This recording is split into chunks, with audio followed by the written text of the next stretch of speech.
Hello વિદ્યાર્થી મિત્રો, નમસ્કાર. ધોરણ 12 કોમર્સ વાણિજ્ય વ્યવસ્થા અને સંચાલન પાઠ નંબર 6 માં આપણે શરૂઆત કરી હતી ગયા લેક્ચરથી, જેમાં આપણે પહેલો પ્રશ્ન દોરવણીનો અર્થ અને તેના લક્ષણોની આપણે વિસ્તૃત ચર્ચા કરી. વિદ્યાર્થી મિત્રો, આ પાઠમાંથી એક 5 ગુણનો પ્રશ્ન પૂછાય છે, તો એ દોરવણીની લાક્ષણિકતા પણ હોઈ શકે અને દોરવણીના મહત્વ તરીકે પણ તે 5 ગુણમાં પ્રશ્ન પૂછી શકે છે. તો વિદ્યાર્થી મિત્રો, આપણે ચેપ્ટર નંબર 6 નો ક્વેશ્ચન નંબર 2 દોરવણીનું મહત્વ ની આપણે વિસ્તૃત ચર્ચા કરીએ.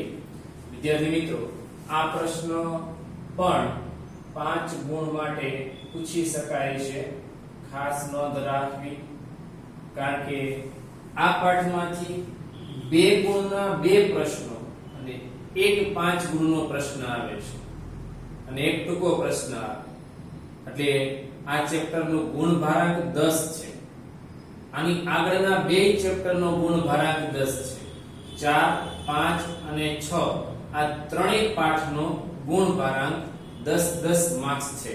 એટલે આ 4, 5 અને 6 નંબરના ચેપ્ટર આપણા માટે ખૂબ અગત્યના છે. એટલે વિદ્યાર્થી મિત્રો, ખાસ 5મા અને 6થા પ્રકરણમાં 5 ગુણનો એક પ્રશ્ન પૂછાય છે, તો એની ખાસ નોંધ રાખજો. અહીંયા આપણે વાત કરીએ સવાલ નંબર 2, દોરવણીનું મહત્વ સમજાવો, જે તમને 5 ગુણમાં આ પ્રશ્ન પૂછી શકે, જેના કુલ 9 જેટલા મુદ્દાઓ છે. વિદ્યાર્થી મિત્રો, અગાઉ મેં વાત કરી હતી એ મુજબ મહત્વ એટલે આપણે એને ફાયદા પણ ગણી શકીએ કે આપણા ધંધામાં દોરવણી હોય તો આપણને કયા લાભ મળે, તો આટલા બધા લાભ મળે. આ બધી જ બાબતો આપણા ધંધામાં વ્યવસ્થિત રીતે થઈ શકે. એટલે એ મહત્વ પણ ગણી શકાય અને એને ફાયદા ગણવા હોય તો તે પણ ગણી શકાય છે. તો વિદ્યાર્થી મિત્રો, આપણે એની ચર્ચા કરીએ. ધંધાકીય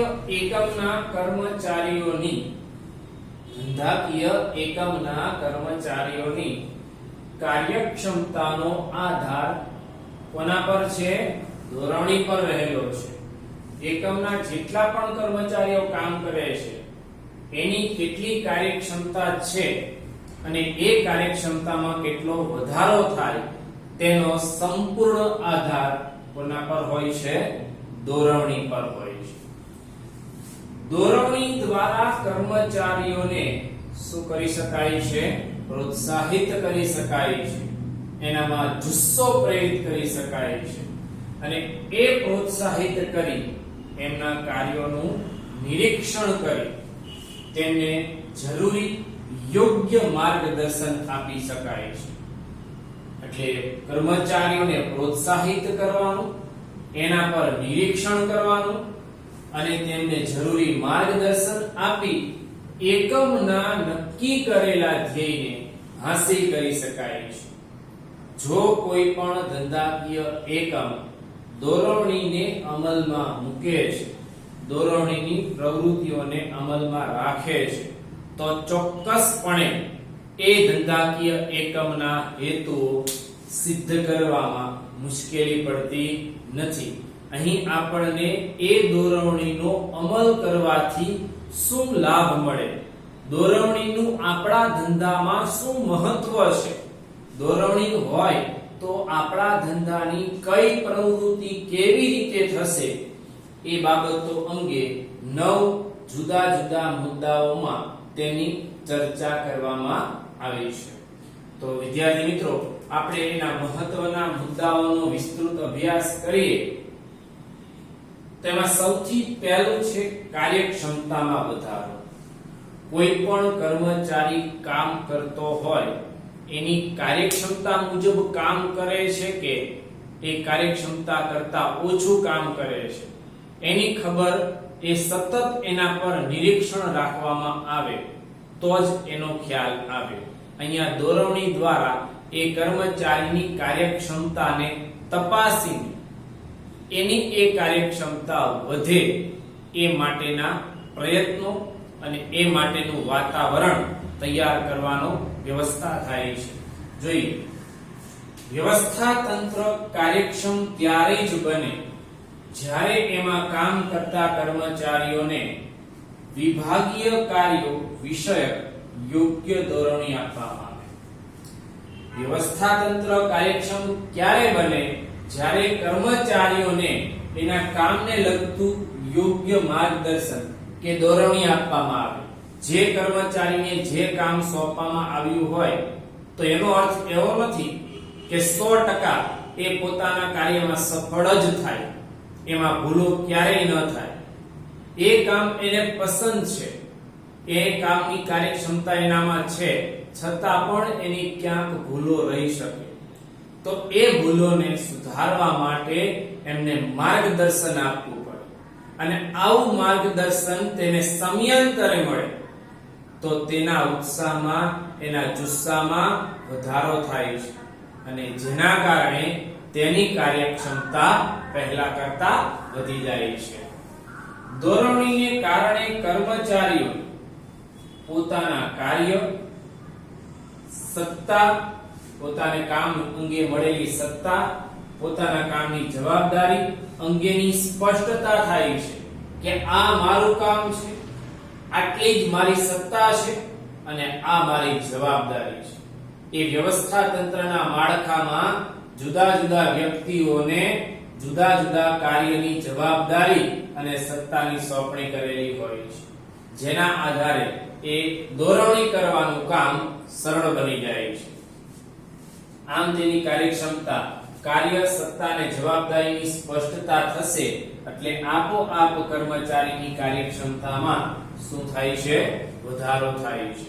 એટલે કોઈ પણ એકમની અંદર આપણે અગાઉ વાત કરી તે મુજબ સૌથી પહેલા હેતુઓ નક્કી કરવામાં આવે, ત્યારબાદ આયોજન ઘડવામાં આવે અને તે આયોજન મુજબ જે આપણે ભવિષ્યમાં કેવી રીતે કામ કરવું એની યાદી બનાવી હોય, એની ગોઠવણી કરી હોય, એને પાર પાડવા માટે આપણે એક માળખાની રચના કરી જેને આપણે વ્યવસ્થા તંત્ર કહીએ છીએ. અને એ વ્યવસ્થા તંત્રમાં યોગ્ય કર્મચારી મૂકીએ અને એ કર્મચારીઓને આ દોરવણી આપવી પડે છે, જેનાથી એની કાર્યક્ષમતા વધશે એટલે તે આપણા માળખામાં રહી આયોજન મુજબ કામ કરી ધંધાના ધ્યેયોને સિદ્ધ કરી શકે છે. બીજું મહત્વનો મુદ્દો છે દોરવણીમાં કાર્યક્ષમતાનું વિશ્લેષણ પણ થાય. અહીંયા કાર્યક્ષમતા વધે તો છે, સાથે એનું શું થશે? વિશ્લેષણ પણ થાય. એટલે એનાલિસિસ થાય, કોણ કેટલા પ્રમાણમાં, કોણ કેવું કામ કરે છે, સારું ખરાબ કામ કેટલું થાય છે, એનું વિશ્લેષણ કરે. જોઈએ એની વાત. દોરવણી દ્વારા કર્મચારીઓના કાર્યનું વિશ્લેષણ કરવામાં આવે છે, તેમના કાર્યનું મૂલ્યાંકન થાય છે અને દોરવણી પ્રમાણે કર્મચારીઓએ કામ કર્યું છે કે નહીં અથવા કેટલા પ્રમાણમાં કાર્ય થયું છે, એની કાર્યક્ષમતા કેટલી વધી વગેરે બાબતોનું શું થાય છે? વિશ્લેષણ અને મૂલ્યાંકન કરી શકાય છે. આવું મૂલ્યાંકન કરવાથી શું ફાયદો? એકમના કર્મચારી કેટલું કામ કર્યું, કેવા પ્રકારનું કામ કર્યું, આપણા માર્ગદર્શન કે સૂચનો મુજબ કામ કર્યું છે કે નહીં, એ બાબતોની ચકાસણી કરવાથી કર્મચારી ક્યાંય પણ અટવાતો હોય, એની ક્યાંય મુશ્કેલી હોય, એની કઈ ત્રુટીઓ હોય તો તરત એને સુધારવાની તક મળે છે, જેથી કરીને એ ભૂલો આગળ વધતી નથી. નાની નાની ભૂલોને જ પ્રાથમિક તબક્કે જ પકડીને એને દૂર કરવાનો પ્રયત્ન આ દોરવણીના માધ્યમથી કરી શકાય છે કે જેથી આવી ભૂલો આગળ જતા વધારે મુશ્કેલી વાળી તૈયાર ન થાય. એટલે અહીંયા કર્મચારીની કાર્યક્ષમતાને વધારવાનું કામ પણ થશે અને એ કાર્યક્ષમતાનું વિશ્લેષણ પણ થશે કે કયા સમયે કયો કર્મચારી કેવા પ્રકારનું ને કેટલું કામ કરે છે, આપણે કીધું એ મુજબ કામ કરે છે વગેરે બાબતોનું મૂલ્યાંકન કરી શકે છે. અને એ મૂલ્યાંકનને કારણે આપણી ભવિષ્યમાં આવનારી અડચણોને ઘણી રીતે દૂર કરી શકાય છે. ત્રીજો લાભ છે, ત્રીજો મહત્વનો મુદ્દો છે કર્મચારીઓને પ્રોત્સાહન. કોઈ પણ ધંધાની અંદર કર્મચારીઓ એક ખૂબ મહત્વનું પાસું છે. પ્રોફેસર પૂર્વિકે જ એક વાક્ય કીધું છે, mind your man, man will mind everything for you. તમે તમારા માણસોને સાચો, તમારા માણસો તમારું બધું જ સાચવશે. આપણે કર્મચારી વ્યવસ્થામાં એ બાબત અંગે ચર્ચા કરી ચૂક્યા કે એકમની અંદર કર્મચારી મજબૂત હશે, જો કર્મચારી જુસ્સામાં અને ઉત્સાહમાં હશે તો ચોક્કસપણે તે એકમને આગળ વધતા કોઈ અટકાવી શકતું નથી. એટલે ધંધાકીય એકમની અંદર કર્મચારીને પ્રોત્સાહન મળે એ ખૂબ જરૂરી છે. ધોરણીના માધ્યમથી કર્મચારીઓને આવું પ્રોત્સાહન પૂરું પાડી શકાય છે. ધોરણીને કારણે કર્મચારીઓને યોગ્ય કાર્ય પદ્ધતિ તથા નીતિ નિયમોથી વાકેફ એટલે જાણકાર કરી શકાય છે. કર્મચારીઓને યોગ્ય કાર્ય પદ્ધતિ તથા નીતિ નિયમોથી વાકેફ કરી શકાય છે. તેમના કાર્ય અંગેની જે દ્વિધાઓ હોય, પોતે જે કર્મચારી કામ કરતો હોય એમાં જે કંઈ પણ પ્રશ્નો હોય એ દૂર કરી શકાય છે, જેથી કાર્ય કરવાનું શું મળશે? પ્રોત્સાહન. કોઈ પણ કર્મચારી કામ કરતો હોય ને વારે વારે એમાં મુશ્કેલી આવે ને તો એ કંટાળી જાય ને કામ કરવામાં મજા ન આવે, એનો ઉત્સાહ તૂટી જાય. પણ જો એ કામ કરતો હોય ને બધું જ કામ વ્યવસ્થિત થઈ જ રાખતું હોય, એમાં મુશ્કેલીઓ ઓછી આવતી હોય તો એને વધુ સારું કામ કરવાનું શું મળે? જુસ્સો મળે છે. એટલે અહીં કર્મચારીઓને ધોરણીના માધ્યમથી પ્રોત્સાહિત કરવામાં આવે છે કે જેથી એ વધુને વધુ જુસ્સામાં સારામાં સારી રીતે કાર્ય કરી શકે. વિદ્યાર્થી મિત્રો, નંબર 4 છે અસરકારક આયોજન. આપણે ત્રીજો પાઠ ભણી ગયા કે ધંધાની અંદર આયોજન એ મહત્વનો ભાગ છે, એ પૂર્વ ધારણા છે, પૂર્વ તૈયારી છે. આપણે જે હેતુ નક્કી કર્યો છે એને આપણે કેવી રીતે પાર પાડશું એનું બૌદ્ધિક આયોજન કરવાનું છે, બૌદ્ધિક રીતે વિચારણા કરવાની છે, એને આપણે આયોજન કહેતા. આ આયોજન આપણે અસરકારક બનાવવું પડે અને જો એ આયોજન અસરકારક બને તો જ આપણા ધ્યેય નક્કી કરેલા સમયે આપણે પ્રાપ્ત કરી શકીએ છીએ. એટલા માટે ધોરણીના માધ્યમથી આવું અસરકારક આયોજન પણ તૈયાર કરી શકાય છે. ધંધાકીય એકમના બધા જ કાર્યોનું આયોજન કોઈ એક વ્યક્તિ દ્વારા શક્ય નથી. એક વ્યક્તિ આ બધું જ આયોજન કરી શકતો નથી. આયોજન કરનાર અધિકારી એ મદદનીશો દ્વારા જરૂરી માહિતી પહેલા એકત્રિત કરીને એ આયોજન કરશે. આયોજન કરનાર વ્યક્તિ એ મદદનીશો પાસેથી માહિતી મેળવશે અને પછી આયોજન કરશે.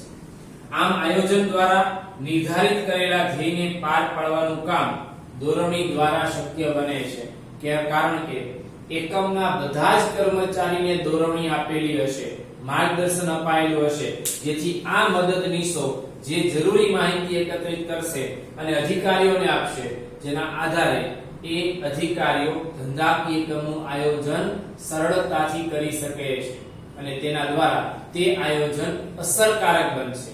જો ખોટી માહિતી આપીને એ આયોજન ઘડવામાં આવ્યું હોય તો આવું આયોજન કોઈ કામનું રહેતું નથી. એટલે આ મદદનીશો હોય કે અધિકારીઓ હોય, બધા જ વ્યક્તિઓ કર્મચારીઓને અહીંયા ધોરણી પ્રાપ્ત થતી હોય, જેના આધારે બધા જ પોતાની નિષ્ઠાથી પોતાનું કાર્ય કરે છે, જેથી આયોજન અસરકારક બનશે અને એ અસરકારક આયોજન ધંધાના ધ્યેયને સિદ્ધ કરવા મહત્વનું સાબિત થાય છે. નંબર 4 પછી વિદ્યાર્થી મિત્રો નંબર 5 અસરકારક વ્યવસ્થા તંત્ર. જેમ અસરકારક આયોજન હતું એમ જ અસરકારક વ્યવસ્થા તંત્ર એટલે માળખું. દોરવણીને કારણે કર્મચારીને તેની સત્તા અને જવાબદારીનો ખ્યાલ આવે છે. ઉપરાંત દરેક કર્મચારીને પોતાની સત્તા અને જવાબદારીનો ખ્યાલ તો હોય જ આ માળખા દ્વારા. ઉપરાંત અધિકારીઓના હુકમો અને સૂચનાઓનું યોગ્ય રીતે પાલન થાય છે. તેથી સમગ્ર વ્યવસ્થા તંત્ર અસરકારક બને છે. આ માળખા દ્વારા દરેક કર્મચારીને ખબર પડશે કે મારે કયું કામ કરવાનું છે, મારી સત્તા કેટલી છે અને મારી જવાબદારી કેટલી છે, અને મારે કયા અધિકારીના હુકમનું પાલન કરવાનું છે, મારે કોને હુકમ આપવાના છે, મારે કોની પાસેથી હુકમ લેવાના છે અને કોને હુકમ આપવાના છે, એનો સંપૂર્ણ ખ્યાલ અસરકારક વ્યવસ્થા તંત્ર દ્વારા થાય છે. પણ એ દરેક સપાટીમાં દોરવણીનું કાર્ય હશે તો આ માળખું વધારે સક્રિય બને છે. એમ દરેક કર્મચારીને માર્ગદર્શન આપેલું છે કે તમને જે મુજબની સૂચનાઓ મળે છે એ મુજબ જ તમારે પાલન કરવાનું છે. અને એ દોરવણી દ્વારા કર્મચારી ઉત્સાહિત હોય, પ્રોત્સાહિત થયો છે, તેથી એ માળખા મુજબ જ અને સૂચના મુજબ જ કામ કરે છે. જેથી માળખું કેવું બને છે? અસરકારક. છઠ્ઠો મુદ્દો છે સંકલન અને સહકાર. સંકલન એટલે કર્મચારીઓ વચ્ચે જૂથ પ્રયત્નો અને એકબીજાનો સહકાર. દોરવણી દ્વારા કર્મચારીઓના કાર્યનું સંકલન સાધી શકાય છે. એકબીજા સાથે હળી મળીને કાર્ય કરે છે, એટલે કે સંકલનથી કાર્ય થાય છે. ઉપરાંત કર્મચારીઓના વ્યક્તિગત ધ્યેયોને એકમના મુખ્ય ધ્યેય સાથે જોડવામાં આવે છે. કારણ કે કર્મચારીનો પોતાનો પણ ધ્યેય હોય અને ધંધાકીય એકમના પણ ધ્યેય હોય. દોરવણીના માધ્યમથી આ બે ધ્યેયને એક સાથે જોડવામાં આવે છે. જેથી કર્મચારી પોતાના ધ્યેય સિદ્ધ કરવા હોય તો એને પહેલા ધંધાના ધ્યેય સિદ્ધ કરવા પડે, અને ધંધાના ધ્યેય સિદ્ધ કરવા હોય તો સૂચનો અને હુકમોનું શું કરવું પડે? પાલન કરવું પડે. જેના દ્વારા એકમના ધ્યેય સિદ્ધ થતા વ્યક્તિગત ધ્યેય પણ સિદ્ધ કરી શકાય છે. આમ દોરવણી આપનાર નેતા તેના તાબેદારોના કાર્યોનું શું કરે છે? સંકલન. એ બધા જ કાર્યોને એક જૂથ પ્રયત્નોમાં લાવવાનો પ્રયત્ન કરે છે, જેના દ્વારા એ ધ્યેય ધંધાકીય એકમના ધ્યેયને સિદ્ધ કરી શકાય. સાતમો નંબર છે વિદ્યાર્થી મિત્રો અંકુશનું કાર્ય. અંકુશ એટલે દેખરેખ રાખવી. એકમની જે પ્રવૃત્તિઓ ચાલતી હોય એ પ્રવૃત્તિઓ આપણે નક્કી કરેલા આયોજન, આપણે નક્કી કરેલા માળખા કે વ્યવસ્થા તંત્ર મુજબ જ થાય છે, એ પ્રમાણે જ થાય છે કે નહીં, એ સમયાંતરે સતત દેખરેખ કરવી પડે. તો દોરવણીના માધ્યમથી અંકુશનું કાર્ય પણ સરળ બને છે. કેવી? દોરવણી આપવાથી કર્મચારીઓની કાર્ય અંગેની ભૂલો અને ખામીઓની શક્યતા શું થશે? ઘટે છે. કારણ કે કર્મચારીને વારે માર્ગદર્શન આપવામાં આવે તો જેમ કર્મચારી સમજતો થાય, વધારે શીખતો થાય, એમ એની ભૂલો અને ખામીઓ કેવી થશે? ઓછી થશે દોરવણીના માધ્યમથી. જેથી નિર્ધારિત લક્ષ્યાંકો પ્રમાણે કર્મચારીઓ પાસેથી કામ મેળવવું કેવું બને છે? સરળ. કર્મચારી ભૂલો કરતા જ નથી તો એમની પાસેથી કામ મેળવવાનું કામ કેવું બની જાય? સરળ. આમ અંકુશનું કાર્ય પણ કેવું બને છે? અસરકારક બને છે.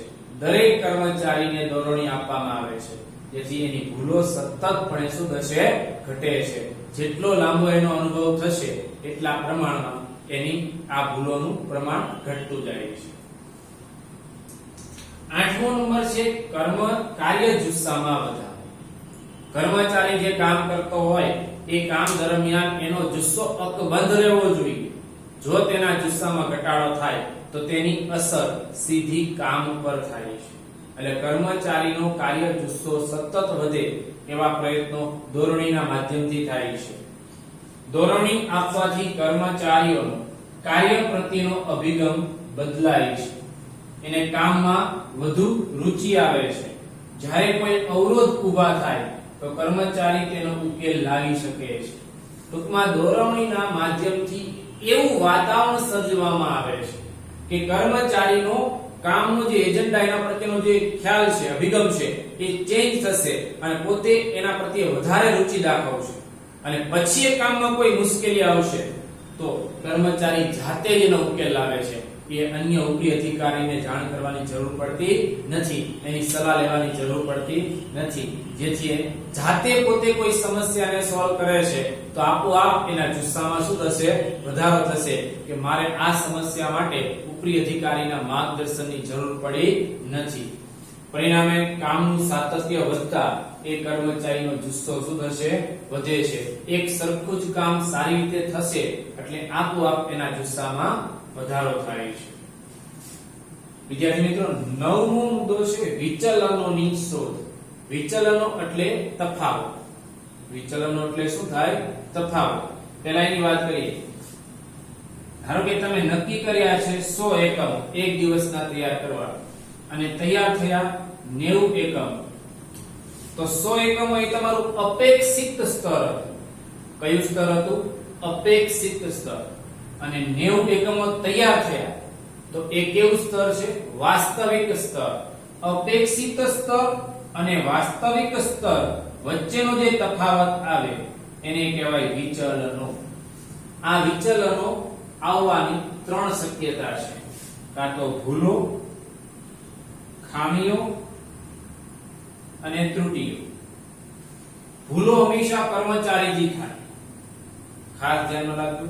ભૂલો હંમેશા કોનાથી થાય? કર્મચારીઓથી. ખામીઓ શેમાં આવે? યંત્રો, મશીનો વગેરે. અને ત્રુટીઓ પદ્ધતિઓ અને નીતિઓ. આ 3 બાબતોને કારણે આ તફાવત સર્જાયો છે.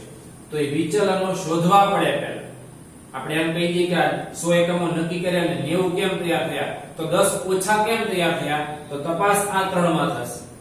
એમાં ભૂલ આવી છે, ખામી છે કે ત્રુટી છે એની તપાસ કરવી પડે. એ દોરવણી દ્વારા મેળવી શકાય છે. નિર્ધારિત ધ્યેય પ્રમાણે જ કામ થાય છે કે નહીં એનું દોરવણી દ્વારા સતત નિરીક્ષણ થાય છે. જેથી અનિચ્છનીય વિચલનોને પ્રાથમિક તબક્કામાં જ શોધી શકાય છે. કેવા વિચલનોને? અનિચ્છનીય. હા, 1-2% તફાવત તો હોય જ, પણ 100 નક્કી કર્યા અને 90 એકમો તૈયાર થયા, 10% તફાવત, તો એ અનિચ્છનીય વિચલનો કહેવાય. એને પ્રાથમિક તબક્કામાં જ શોધીને દૂર કરવા પડે, જે દોરવણી દ્વારા શક્ય બને છે. પ્રાથમિક તબક્કાના વિચલનોને યોગ્ય પગલાં લઈ નિયંત્રિત કરી શકાય છે અને ફરીવાર આવા તફાવતો ન સર્જાય, આવી ખામીઓ, ભૂલો કે ત્રુટીઓ ન સર્જાય એ માટેની સાવચેતી પણ રાખી શકાય છે. એટલે વિદ્યાર્થી મિત્રો, અહીં આપણે દોરવણીનું મહત્વ સમજાવો.